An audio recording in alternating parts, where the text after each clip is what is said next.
Cette maison n'est pas un endroit pour les gens inutiles. Va-t'en, je n'en peux plus.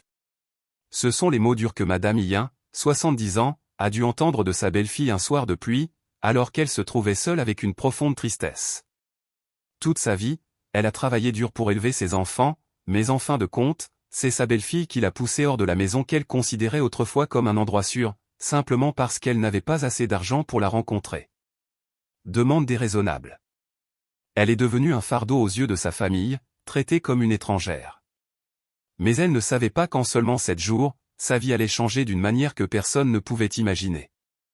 Un secret choquant est sur le point d'être révélé et cela va tout changer.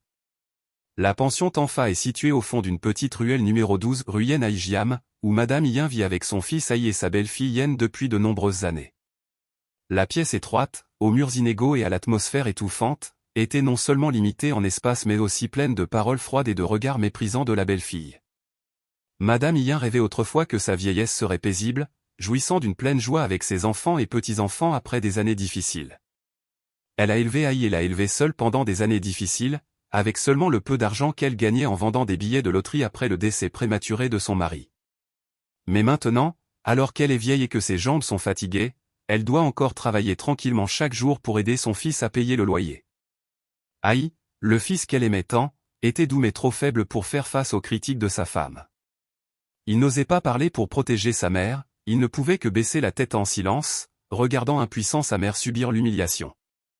Pour Yen, Madame Hien n'était rien de plus qu'une personne supplémentaire dans cette petite maison. Chaque matin, Madame Hien sort tranquillement de la maison, portant un vieux sac rempli de billets de loterie.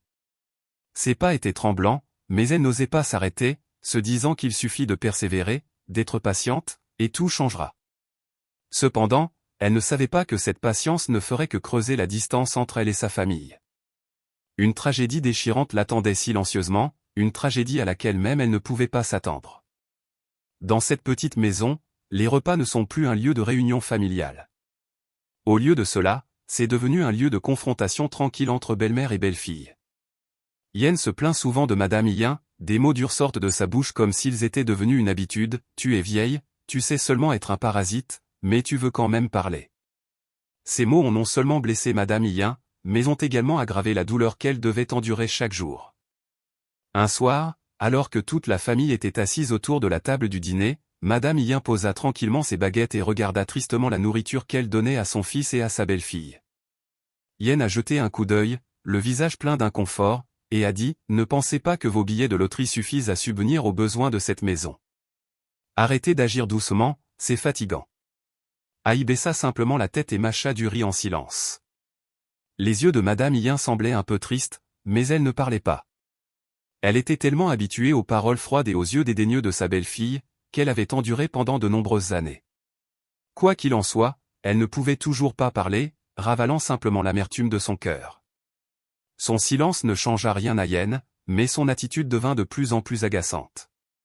Un jour, Madame Hien demanda discrètement de l'argent à sa belle-fille pour acheter des médicaments, mais elle la regarda avec des yeux pleins de mépris, « N'ose pas déranger ma famille avec ta maladie. Le loyer n'est pas suffisant. » Encore. Aïe se tenait là, les mains serrées, mais il baissait simplement la tête en silence, n'osant pas parler. Il était trop habitué à la dureté de sa femme, et au lieu d'y faire face, il choisit de se cacher et de garder le silence comme s'il n'entendait rien. Jour après jour, dans cette petite maison, l'air froid devenait de plus en plus dense. Yen voit Madame Hien comme une personne invisible, un fantôme qui n'a plus de valeur dans sa propre maison. Aïe n'osait rien dire, simplement parce qu'il avait peur de déplaire à sa femme. Madame Hien, le cœur lourd, traversait tranquillement chaque jour, comme si elle disparaissait peu à peu dans l'insouciance de ses proches. La nuit, il lui arrivait parfois de s'asseoir près de la fenêtre, regardant dehors, le cœur rempli de questions sans réponse, la pauvreté est-elle le plus grand péché de ma vie? Mais elle n'osait pas se plaindre, n'osait blâmer personne, car dans son cœur, la famille était toujours le lieu où elle était prête à endurer, même si cette patience la faisait peu à peu se sentir perdue, séparée des personnes qu'elle avait aimées. Passez toute votre vie à aimer. Un matin tôt, Madame Hien a quitté tranquillement la pension de Tanfa, portant un vieux sac en tissu familier. Ses jambes tremblaient alors qu'elle marchait dans les rues bondées, le vent froid de la voiture soufflait sur le visage maigre de sa vieille mère. La route qui mène de l'allée numéro 12 au marché de Fuklok fait plus de 2 kilomètres, mais elle a tellement l'habitude de marcher tous les jours. Au coin du marché, elle s'arrêta lorsqu'elle aperçut un garçon mendiant assis au bord de la route. Son corps était maigre, ses vêtements minces et rapiécés, incapable de résister au froid matinal. Ses petites mains tremblaient en tenant le bol en plastique vide, ses yeux tristes regardaient autour d'elle, comme s'il cherchait un peu d'espoir dans une vie difficile.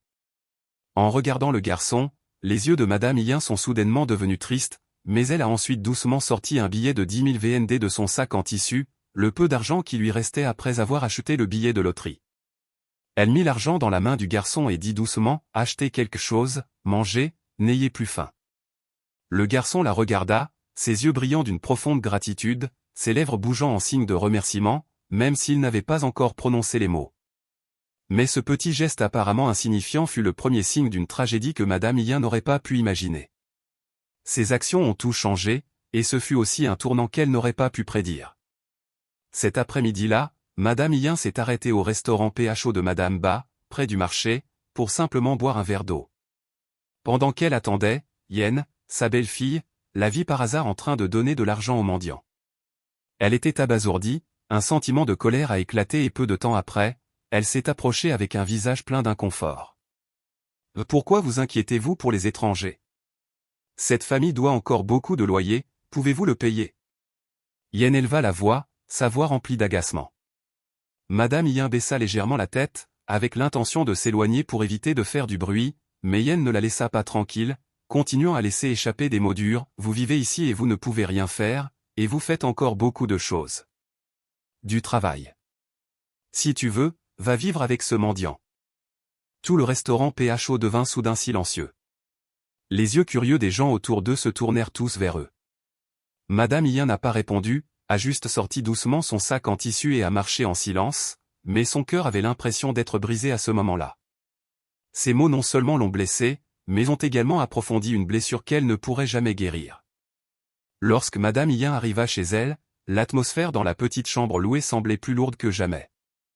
Yen se tenait à la porte, les yeux toujours brillants de colère. « Tu penses que je ne sais pas ce que tu as fait ce matin? Combien de fois l'ai-je dit, cette maison n'élève pas de gens inutiles. Si vous ne pouvez pas gagner d'argent pour payer votre loyer, alors ne restez pas ici et ne me dérangez plus, » a déclaré Yen, chaque mot comme un couteau transperçant le cœur de Madame Yin. Madame Yin ne dit rien, se contentant de regarder tranquillement sa belle-fille, puis ses yeux se tournèrent vers Aïe, le fils qu'elle avait aimé toute sa vie. Aïe était assis à la table à manger, tenant des baguettes à la main mais n'osant pas lever les yeux vers sa mère. « Tu ne vas rien dire ?» Yen se tourna vers Aïe, mais Aïe resta silencieux. Les fines épaules de Madame Yin tremblaient, non pas à cause de la peur, mais à cause de l'impuissance. Les paroles de Yen étaient comme des couteaux entaillant profondément son âme, tandis que le silence de Aïe semblait la noyer dans un profond abîme de désespoir. Elle réalisa qu'elle n'avait plus personne sur qui compter. Cette nuit-là, Madame Yin était assise près de la fenêtre, regardant le ciel nocturne, ses yeux fatigués remplis de pensées. Elle se demandait ce qu'elle avait fait de mal, la pauvreté était-elle le plus grand péché de sa vie? Mais même ainsi, elle n'osait toujours pas se plaindre, n'osait blâmer personne, car pour elle, la famille était toujours la chose la plus précieuse, même si son sacrifice ne semblait plus apprécié de personne. Cette nuit-là, il a soudainement plu abondamment. Madame Yin venait de rentrer chez elle et était trempée car elle n'avait pas pu éviter la pluie à temps. Yen se tenait à la porte, le visage froncé, les yeux en colère et sans aucune sympathie. « Vas-tu continuer à vivre ici pour toujours? Cette maison n'est pas un endroit pour héberger des gens inutiles. S'il vous plaît, partez, je n'en peux plus. » Les paroles de Yen furent comme une forte gifle dans l'espace calme de la petite pièce. Aïe était assis dans un coin, essayant de cacher ses yeux, ses mains tremblantes mais n'osant pas s'opposer à sa femme. Son silence a aggravé la situation. Yen n'a pas attendu plus longtemps, elle est entrée rapidement dans la cour, a sorti un sac en tissu et quelques vieux vêtements de Madame Yin et les a jetés. Les objets qui roulaient sur le sol détrempé et le bruit du bruissement du sol accentuaient encore cette scène déchirante. « Allez, ne m'oblige plus à te poursuivre. » Yen a crié fort, le son semblait déchirer l'atmosphère tendue. Aïe était toujours assis là, comme une statue, n'osant pas bouger. Madame Yin regarda sa pile de choses puis se tourna vers son fils. Son cœur se serra, ses yeux se remplirent de larmes mais aucune larme ne coula. Elle se pencha pour ramasser le sac en tissu et dit doucement, « D'accord, maman, allons-y. Vivez simplement en paix avec votre famille. » Elle quitta la pension qu'elle considérait depuis de nombreuses années comme son dernier refuge.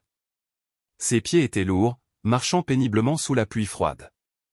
L'allée numéro 12 était sombre, l'eau de pluie leur montait jusqu'aux pieds, personne ne remarqua la silhouette de la vieille mère qui s'en allait tranquillement. Dans son sac, elle n'avait que quelques vieux vêtements et une pile de billets de loterie vendus. Le vent soufflait, froid, faisant trembler encore plus ses fines épaules. Madame Yin marchait éternellement, ne sachant pas où elle allait, mais son cœur lui faisait mal. Non pas à cause des paroles dures de sa belle-fille, mais à cause du silence de Haï. C'était une chose à laquelle elle n'aurait jamais pu s'attendre, le fils qu'elle aimait le plus tournerait le dos à sa mère, l'abandonnant au moment le plus difficile. En approchant du marché de Fuklok, Madame Yin a trouvé un petit porche où un stand était fermé. Elle s'assit, blottie dans sa fine chemise, comme si elle ne pouvait pas cacher le froid de la nuit pluvieuse. La pluie devenait de plus en plus forte, chaque goutte d'eau pénétrait à travers le tissu fin, s'infiltrant froidement dans sa peau, donnant à son corps l'impression qu'elle se noyait dans la solitude et froide jusqu'aux os. Le temps a passé dans le bruit de la pluie qui tombait, et soudain, une lumière scintillante de vélo s'est rapprochée de loin. Il s'agissait de Monsieur Tam, un vendeur ambulant familier qu'elle rencontrait souvent au marché. Lorsqu'il la vit assise seule, blottie sous la pluie battante, il s'arrêta rapidement, les yeux pleins d'inquiétude. « Madame Yin, pourquoi êtes-vous toujours là maintenant? Il pleut beaucoup comme ça et si vous êtes assis comme ça, vous tomberez malade, » a déclaré Monsieur Tam, les yeux pleins d'inquiétude et d'anxiété. Madame Yin sourit légèrement, mais ce sourire semblait encore plus triste et mélancolique que les gouttes de pluie qui tombaient. « Je n'ai nulle part où aller, monsieur » sa voix était faible, perdue dans le bruit de la pluie qui tombait. Le silence remplit l'espace. Monsieur Tam sortit tranquillement une miche de pain de sa poche et la lui donna. « Vous le prenez, vous le mangez pour étancher votre faim, vous essayez de passer la nuit et ensuite vous continuez. » Elle reçut la miche de pain, les mains tremblantes. En regardant Monsieur Tam avec des yeux reconnaissants, un sentiment de chaleur surgit dans son cœur, comme une lueur de lumière dans une nuit sombre et pluvieuse. Malgré tout, elle restait assise tranquillement sous le porche, tandis que les gouttes de pluie coulaient progressivement sur le sol, se mêlant à l'immense tristesse de son cœur. Le lendemain, lorsqu'elle a été expulsée de chez elle, Madame Yin a continué à errer dans les rues familières. Chaque matin, elle se lève tôt pour se rendre au marché de Fuklok vendre tous les billets de loterie restants, puis trouver un petit coin pour se reposer. La nuit, elle retournait sous le porche près du marché, blottie toute la nuit dans le froid glacial, avec le bourdonnement des moustiques comme amis.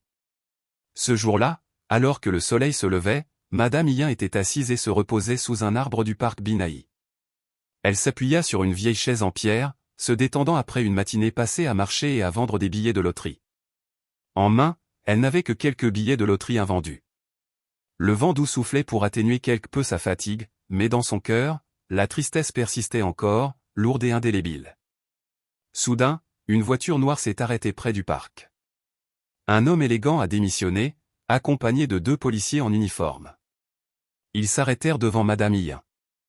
L'homme la regarda sérieusement puis parla d'une voix douce mais autoritaire. « Êtes-vous Madame Yin, qui habitait autrefois l'allée numéro 12 rue Hang-Gaïdam ?» Madame Yin fut surprise et les regarda avec des yeux confus et inquiets. « Oui, c'est moi. »« Qu'y a-t-il, monsieur ?» demanda-t-elle, sa voix tremblante parce qu'elle ne savait pas ce qui se passait. L'homme lui sourit et la rassura, « Je suis Nam, un avocat représentant du cabinet d'avocats Fuong Nam. Nous sommes venus ici pour annoncer quelque chose d'important à votre sujet. » 2 policiers debout à côté de lui acquiescèrent en guise de confirmation. Madame Yin avait l'impression d'être perdue dans une histoire fausse et ne comprenait toujours pas ce qui se passait. « Qu'est-ce que ça a à voir avec moi? Mais je n'ai rien fait de mal ?» Elle a demandé à nouveau avec hésitation. Monsieur Nam sourit doucement, sa voix calme, « Il n'y a pas de quoi s'inquiéter, madame. Nous la cherchons depuis plusieurs jours. Elle est l'unique héritière d'une grande fortune.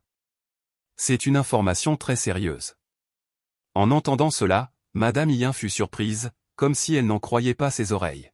« Hériter? Qu'est-ce que cela signifie? Je n'ai personne pour me laisser quoi que ce soit. » Sa voix s'étrangla légèrement, comme un soupir dans son cœur. Monsieur Nam s'est approché et lui a gentiment remis une enveloppe. Il s'agit d'un document relatif à son demi-frère, Monsieur Tam. Il est décédé il y a quelques mois et lui a légué tous ses biens. Nous sommes en train de suivre des procédures de transfert d'actifs. Ces mots étaient comme un éclair frappant un ciel clair, provoquant le blocage de Madame Yin sur place. Le prénom Tam ne lui est pas étranger. Monsieur Tam est son demi-frère cadet qu'elle a perdu il y a de nombreuses années. Son cœur battait fort, de vieux souvenirs revinrent soudain, mêlés de surprise et de surprise. Elle s'étrangla et balbutia. Vraiment mon petit frère? Mais nous ne nous sommes pas vus depuis plus de 40 ans, comment peut-il encore se souvenir de moi? Monsieur Nam baissa la tête, sa voix douce mais déterminée. Avant de mourir, Monsieur Tam a laissé un testament, disant que peu importe le temps passé, il se souviendrait toujours d'elle. Tous les actifs, y compris la villa en haut et une grosse somme d'argent à la banque lui a été laissée par lui en guise d'excuse tardive. Madame Yin était assise en silence, les yeux brouillés par des larmes incontrôlables. Un sentiment étrange et émotionnel éclata en elle. Le mélange de joie, de douleur et de surprise l'empêchait de croire ce qui se passait. Elle ne pouvait pas imaginer que son jeune frère, apparemment oublié, lui offrirait une si grande chose.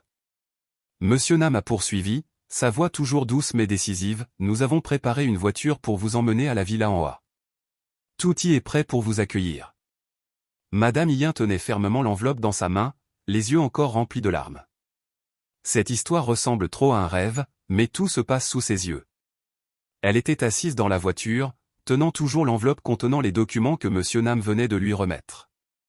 Son visage était toujours sous le choc, comme si elle vivait dans le coma.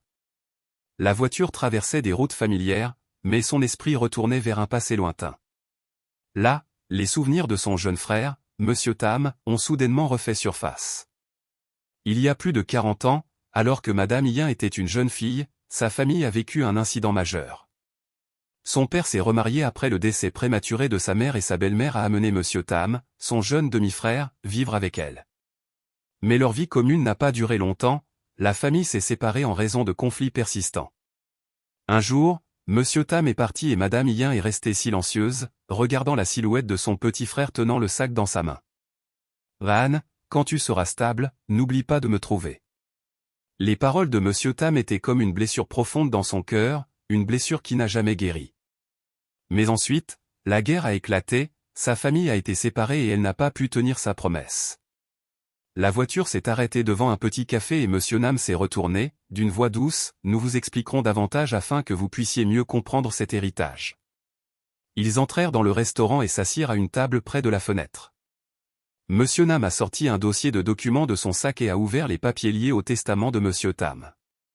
Monsieur Tam, après avoir quitté le Vietnam, s'est installé en France pendant de nombreuses années. Il a fait des affaires très prospères dans le secteur immobilier. Mais même s'il vivait dans un pays étranger, il a toujours gardé une chose dans son cœur. La plus grande douleur c'est de ne pas pouvoir retrouver ma sœur. Madame Yin a regardé les documents, les termes juridiques et le sceau rouge l'ont rendu à la fois confus et ému. Monsieur Nam a poursuivi. Avant son décès, Monsieur Tam a rédigé un testament dans lequel il disait que la seule personne à qui il voulait léguer ses biens était elle. C'était sa façon d'expier son erreur de ne pas pouvoir prendre soin de sa sœur. Tout le temps. Madame Yin resta silencieuse, murmurant doucement, la voix étranglée, « Est-ce qu'il se souvient vraiment encore de moi ?» Monsieur Nam hocha la tête, les yeux pleins de respect. Non seulement il s'en souvenait, mais il la recherchait toujours. Avant de mourir, Monsieur Tam a demandé à une société d'enquête internationale de trouver des indices sur elle. Il nous a fallu plus de 2 ans pour retrouver son ancienne adresse. Au numéro de la ruelle 12 mai quand nous sommes arrivés, elle n'était plus là. Heureusement, une vieille voisine nous a montré où elle vendait des billets de loterie et nous l'avons trouvée au parc Binsi. Ces mots constituent une explication complète des efforts inlassables de Monsieur Tam au fil des années. Madame Yin était assise en silence, le cœur rempli d'émotions indescriptibles. Madame Yin était assise en silence, les larmes coulant lentement sur son visage ridé, gravant de profondes traces du temps.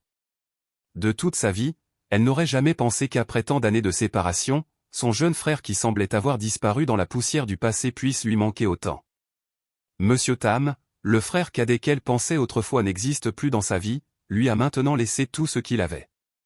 Madame Yin marmonna dans son cœur, comme pour dissiper les émotions qui montaient dans son cœur, il m'a tout laissé. Et l'image de son petit frère, aux yeux tristes, apparut soudain clairement dans sa mémoire.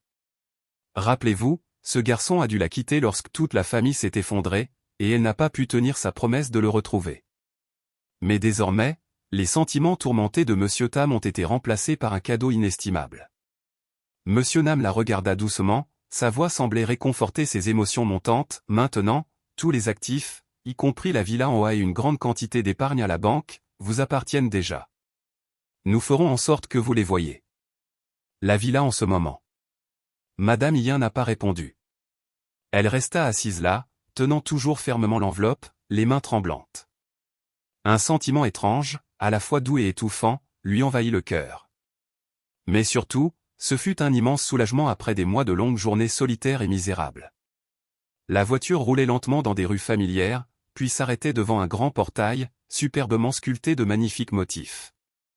Sur la plaque signalétique au-dessus du portail, les mots « En haut à villa » apparaissent clairement. Madame Yin regardait à travers la vitre, son cœur semblait s'arrêter de battre. Devant ses yeux se trouvait une splendide et spacieuse villa, entourée d'un jardin verdoyant. Tout dépassait son imagination. Monsieur Nam a doucement ouvert la portière de la voiture et l'a invité à sortir. C'est la maison que Monsieur Tam vous a laissée. Tout est prêt. Veuillez entrer. Madame Yin marchait, chaque pas sur le chemin de pierre dans le parc de la villa semblait plus lourd que jamais. Un sentiment étrange envahit son esprit, à la fois heureux et inquiet. Lorsque la porte principale s'est ouverte, la lumière de l'intérieur de la villa a brillé, la faisant plisser les yeux. L'intérieur était délicatement meublé, brillant et parfait, mais elle ne prêtait pas beaucoup d'attention à la distance qui le séparait de Yen.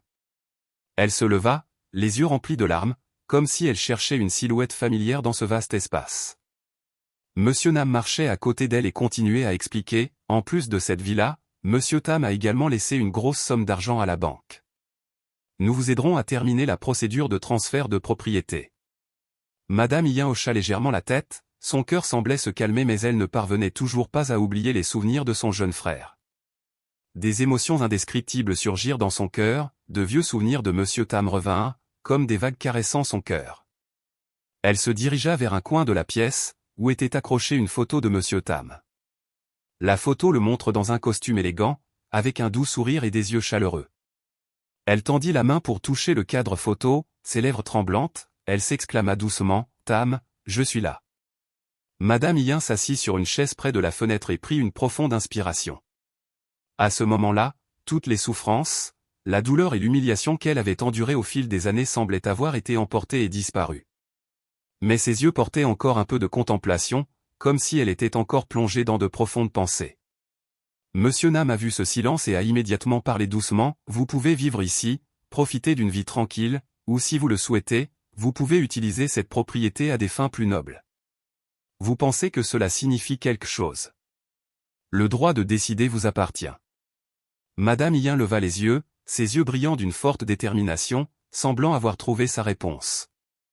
Elle ouvrit lentement la bouche, sa voix ferme et déterminée, « J'ai enduré tant de souffrances. Je n'ai pas besoin de vivre loin de Yen ni de le gaspiller. Je veux utiliser ce que ma sœur a laissé derrière elle pour aider les pauvres, des gens comme moi ont vécu cela.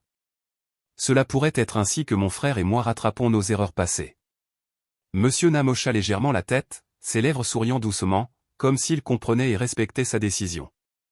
Dans l'espace calme, Madame Yin était assise tranquillement, imaginant les grands projets qui seraient réalisés avec le dernier cadeau que son jeune frère lui avait laissé.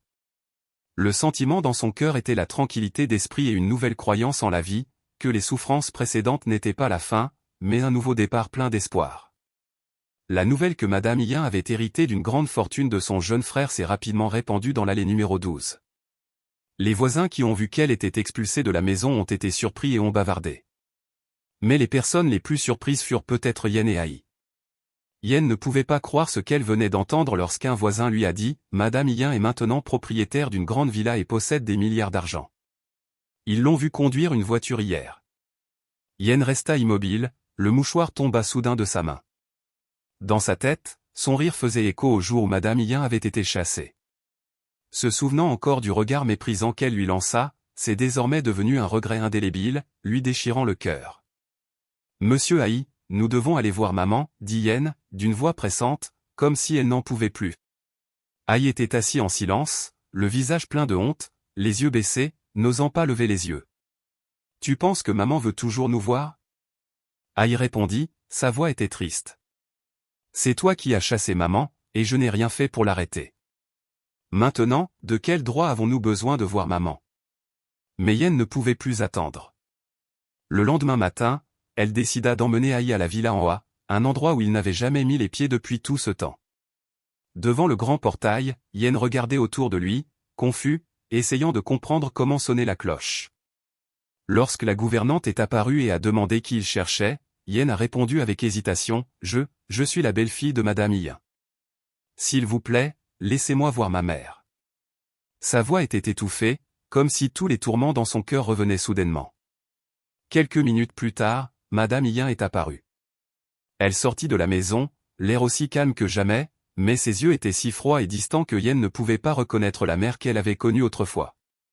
Incapable de contenir ses émotions, Yen s'est précipité et s'est agenouillé à ses pieds, les larmes coulant sur son visage. « Maman, j'avais tort.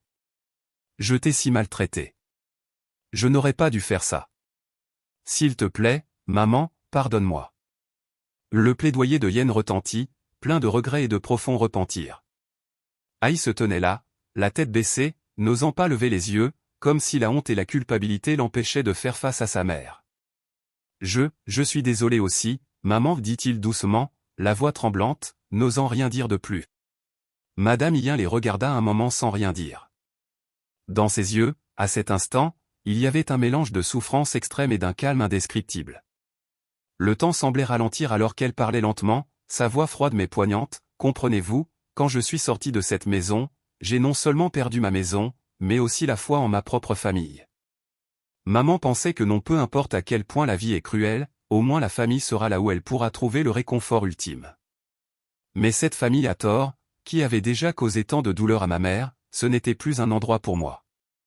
Maman revient. » Ces mots étaient comme des couteaux transperçant profondément le cœur de Yen, la rendant incapable de contrôler ses émotions et ses sanglots. Elle n'arrêtait pas de supplier, « Maman, je sais que je suis désolée.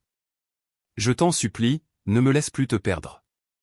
S'il te plaît, reviens pour que nous puissions prendre soin de toi, d'accord ?» Madame Yin se pencha doucement, ses mains douces soulevèrent Yen, puis dit d'un ton décisif, « Je t'ai pardonné. Mais je ne peux pas retourner dans cette maison. Le mal que j'ai causé après avoir souffert toutes ces années, je ne peux pas retourner dans cette maison. Je ne veux plus vivre. Je vivrai ma propre vie ici, sans lien avec le passé. Quant à vous, s'il vous plaît, vivez d'une manière qui ne me donne pas tort. » Déçu une fois de plus. Aïe leva la tête, les yeux rouges de larmes, le regard plein de regret, « Maman, je te le promets, je vais changer. Je ne laisserai plus personne te faire du mal. Je protégerai maman. » Madame Yin le regarda et sourit doucement, mais ce sourire n'était pas aussi doux qu'avant. C'était ferme et régulier, comme si elle avait retrouvé la force en elle-même. À partir de ce moment, elle a compris qu'elle avait repris le contrôle de sa vie, libérée de la douleur et de l'injustice. Aïe et Yen se tenaient tranquillement devant la porte de la villa en Hoa, puis se tournaient et s'éloignaient. Ils ont regardé la silhouette de Madame Yin debout dans la cour, petite mais forte, une image qu'ils n'oublieraient jamais. Madame Yin a non seulement abandonné les fardeaux du passé, mais a également trouvé la liberté dans ses propres décisions. Après avoir repris le contrôle de sa vie, Madame Yin n'a pas choisi de vivre séparée de Yen, ni de profiter de l'immense fortune que son jeune frère lui a laissée. Au lieu de cela, elle a décidé d'élaborer un grand plan. Le dernier cadeau que son jeune frère lui a offert ne sera pas seulement une propriété, mais une opportunité pour elle d'apporter de l'espoir et d'aider les vies misérables qui l'entourent. Un matin, Madame Yin est retournée au marché de Fuklok, où elle avait l'habitude de se rendre pendant ses jours pauvres. Les vendeurs ambulants, les enfants mendiants, et surtout Monsieur Tam, qui partageait autrefois une miche de pain avec elle par une nuit froide et pluvieuse, ont tous été surpris de la voir. Ne ressemblant plus à une mère riche et austère, Madame Yin semble désormais plus calme, plus confiante et plus forte que jamais. Elle a apporté de petits cadeaux pleins d'amour, de l'argent, de la nourriture, des vêtements, le tout soigneusement préparé pour aider les pauvres du marché. Chaque cadeau, aussi petit soit-il, contient le partage et la gentillesse que Madame Yin souhaite transmettre. Les gens autour d'elle ne pouvaient s'empêcher d'être touchés par son cœur. Monsieur Tam, qui l'a aidé pendant les jours difficiles, lui a serré la main et lui a dit avec émotion, « Madame Yin, vous avez tellement de chance d'avoir tout surmonté. Merci de penser aux gens comme nous, les pauvres, ressentons toujours. Chaud quand nous l'avons à nos côtés. Mais pour Madame Yin, ce n'est que le début d'un long voyage. » Après avoir réalisé qu'il y avait encore trop de personnes ayant besoin d'aide, elle a décidé de fonder la Tam Duc Charity Foundation, pour soutenir les personnes âgées seules et les enfants orphelins. Le nom, Tam Duc, n'est pas seulement pour elle une façon de rendre hommage à son défunt frère cadet, mais aussi un rappel de la valeur fondamentale de la vie, la gentillesse. Du plus profond de son cœur, elle croit que les actes de gentillesse apporteront une grande force et aideront la vie à devenir plus belle. Lors de la cérémonie de lancement du Tam Duc Charity Fund, Madame Yin a partagé avec émotion, « Une fois, j'ai tout perdu, mais ce sont les gens aimables qui m'ont aidé à me relever, me montrant que l'amour a toujours le pouvoir. J'espère donc que cette œuvre caritative sera un feu, illuminant l'espoir pour ceux qui en ont besoin. » Ces paroles résonnaient, contenant une ferme croyance dans le pouvoir de la gentillesse et du partage. Dans les jours qui ont suivi, l'image de Madame Yin est souvent apparue dans les maisons de charité, rendant visite aux personnes âgées pauvres, leur offrant des cadeaux, ou assise à côté des enfants de l'orphelinat, leur racontant des histoires de vie. Même si le travail n'était pas moins difficile, elle ressentait toujours une paix dans son âme, une paix qu'elle n'avait jamais eue au cours de ces années de souffrance précédentes. En fin d'après-midi, devant le portail de la villa en Hoa, Madame Yin se tenait silencieusement en train de regarder la lumière jaune pâle du soleil de l'après-midi qui couvrait le grand jardin. Même si elle possédait tout ce qu'on pouvait désirer, de l'argent, une maison et la gloire, elle comprenait que le bonheur ne venait pas de la richesse, mais de la façon dont elle utilisait ce qu'elle avait pour apporter de la joie et de l'espoir aux autres. Elle sait que la vie prend vraiment un sens lorsque nous aidons, partageons et améliorons le monde qui nous entoure. La vie de Madame Yin est un témoignage vivant d'une vérité évidente, peu importe les difficultés qu'ils traversent, peu importe l'injustice qu'ils subissent, ceux qui vivent avec bonté et compassion seront finalement récompensés à leur juste valeur. Les blessures et les défis qu'elle a vécus sont non seulement des leçons précieuses pour elle-même, mais aussi un rappel pour nous tous de la persévérance et de la gentillesse. Si cette histoire vous a touché, n'oubliez pas de vous abonner à la chaîne pour nous rejoindre dans la diffusion d'histoires plus significatives et plus humaines comme celle-ci, afin que chacun de nous puisse apprendre et vivre en paix. La vie vaut la peine d'être vécue, pleine de sens et amour.